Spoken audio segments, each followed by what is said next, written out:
অবাক কাণ্ড, নিজের নামের বিরুদ্ধেই লড়াই। এবারে লোকসভা নির্বাচনে এমনই বিরল নজিরের সাক্ষী হয়ে থাকলো বাংলা। রানাঘাট লোকসভা নির্বাচনের নির্দল প্রার্থী হলেন জগন্নাথ সরকার। তিনি আবার লড়াই করবেন বিজেপি প্রার্থী জগন্নাথ সরকারের বিরুদ্ধে। যদিও স্থানীয় বিজেপির দাবি যে পুরো ব্যাপারটাই নাকি তৃণমূলের চক্রান্ত। বুধবার নদিয়ার রানাঘাট দক্ষিণ বিধানসভা নির্বাচনী ভোট প্রচার শুরু করেন বিজেপি প্রার্থী জগন্নাথ সরকার। যদিও প্রচণ্ড গরমের মধ্যেও লাগাতার প্রচারাভিযান চালিয়ে যাচ্ছেন তিনি। হঠাৎই ঘটে গেল এক বিরল ঘটনা। সূত্রের খবর, রানাঘাট লোকসভা কেন্দ্রের নির্দল প্রার্থী হিসেবে হঠাৎ নাম উঠে আসে আরও এক জগন্নাথ সরকারের। যদিও হিরে চিহ্নে তিনি দাঁড়িয়েছেন, এই নিয়ে সাংবাদিকদের কোনো প্রতিক্রিয়া দেয়নি নির্দল প্রার্থী জগন্নাথ সরকার। অন্যদিকে তিনি কোনো প্রচারও শুরু করেননি, কিন্তু তার নাম নির্বাচন কমিশনের তালিকায় নথিভুক্ত হয়েছে। নির্বাচনী ভোট প্রচারের মধ্যে রীতিমতো ক্ষোভ উগরে বিজেপির প্রার্থী জগন্নাথ সরকার বলছেন যে রানাঘাট লোকসভা কেন্দ্রে তার প্রভাব রয়েছে যথেষ্ট, তাই তাকে দমন করার জন্য তৃণমূল চক্রান্ত করে নির্দল প্রার্থী হিসেবে তারই নামকরণের একজনকে দাঁড় করিয়েছেন।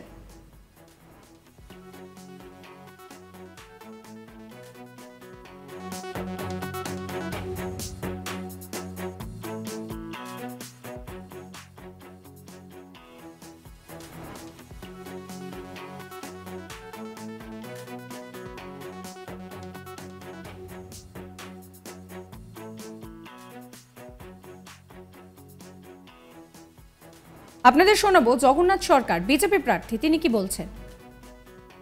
তৃণমূলের এটাও একটা নোংরা খেলা। সে তৃণমূলের সমর্থক, তাকে টাকা দিয়ে সেটিং করা হয়েছে ড্যামি ক্যান্ডিডেট, সেম নামে যদি দাঁড়ায় তাহলে যদি জগন্নাথ সরকারের কিছু ভোট কাটা যায়, তার জন্য এ এক নতুন নোংরামি খেলা। কিন্তু এতে কাজ হবে না। যারা সচেতন তারা সকলেই জানে এমপি জগন্নাথ সরকার, তার প্রতীক হচ্ছে পদ্ম ফুল, তাই সেটা 2 নম্বরে আছে।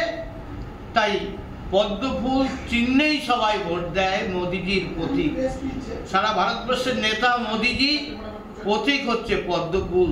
তাই এবার জনতা, রানাঘাটবাসী সকলে পদ্ম ফুলেই ছাপ মারবে, নাম দিয়ে কিছু এসে যায় না। যদিও জগন্নাথ সরকারের তোলা অভিযোগ সম্পূর্ণ উড়িয়ে দিয়ে রানাঘাট লোকসভা কেন্দ্রের তৃণমূল প্রার্থী মুকুটমণি অধিকারী বলছেন যে নির্বাচনে যে কেউ দাঁড়াতে পারে, তা জগন্নাথ সরকার হোক বা অন্য কোনো জগন্নাথ সরকার। এখানে তৃণমূলের কি করার আছে? আসলে জগন্নাথ বাবুর তো আর কোনো কাজ নেই, ওনার একটাই কাজ শুধু অভিযোগ করা। মানুষ তার এই অহেতুক অভিযোগ আর কখনোই তাতে কান দেবে না। আর মাত্র কয়েকদিন তারপরেই জগন্নাথ সরকারের আর কোনো অভিযোগ করার কোনো সুযোগই থাকবে না।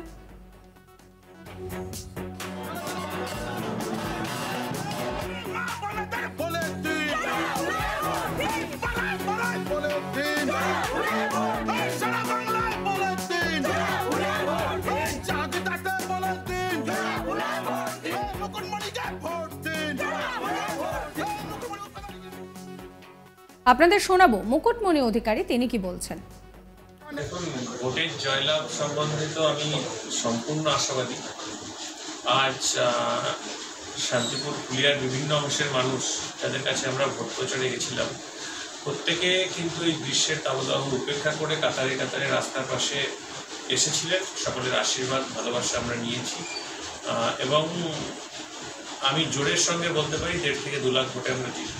কোন জগন্নাথ সরকার দাঁড়িয়েছে, কোন জগন্নাথ সরকার তাতে অপ্রাসঙ্গিক হয়ে পড়েছেন, কোন জগন্নাথ সরকারের যৌক্তিকতা নেই রানাঘাট লোকসভার মানুষের কাছে, সেটা আমার কোনো আলোচ্য বিষয় নয়। যে কোনো ব্যক্তি ভোটে কন্টেস্ট করতে পারে, সেটা জগন্নাথ সরকার নামে হতে পারে, অন্য নামেও হতে পারে। ওনার কাজ তো অভিযোগ করা, অনুযোগ করা। উনি এর আগে অভিযোগ করেছিলেন যে রাজ্য সরকার ওনাকে কাজ করতে দেয়নি। উনি এখন অভিযোগ করছেন যে কোনো একজন, আমি জানি না কে নির্দল প্রার্থী জগন্নাথ সরকার দাঁড়িয়েছে, তার জন্য উনি ভোট পাবেন না। আসলে উনি ভোট পাবেন না। 2019-এ ওনাকে দেখে কেউ ভোট দেয়নি, সেটা রানাঘাট লোকসভার মানুষ ভালোভাবে জানেন।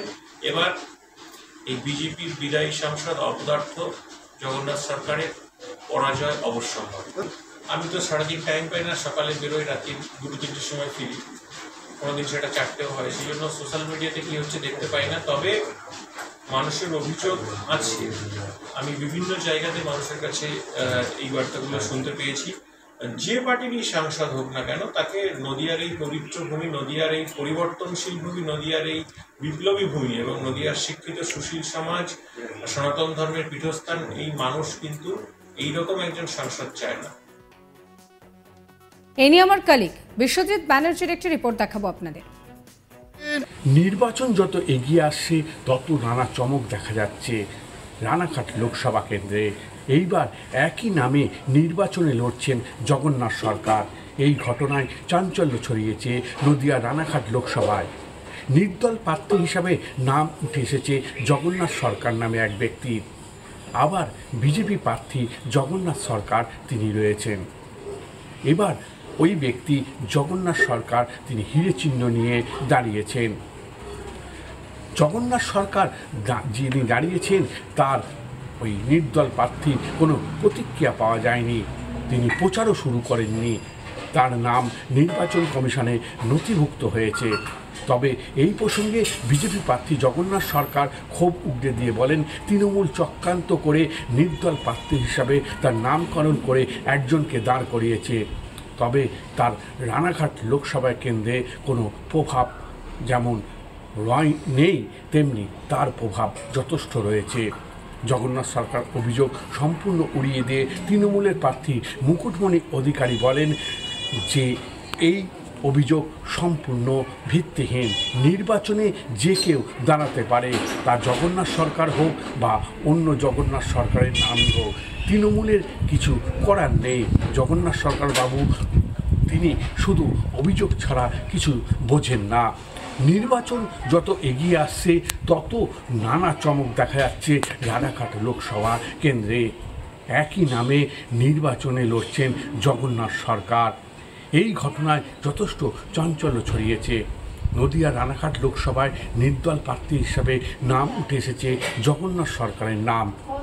আবার বিজেপি প্রার্থী হিসাবে জগন্নাথ সরকার তিনি প্রচার চালিয়েও যাচ্ছেন। এবার নির্দল প্রার্থী জগন্নাথ সরকার হিরে চিহ্ন নিয়ে দাঁড়ালেও তিনি এখনও প্রচারে নামেননি এবং তিনি কোনো প্রতিক্রিয়াও দিতে চাননি ক্যামেরার সামনে।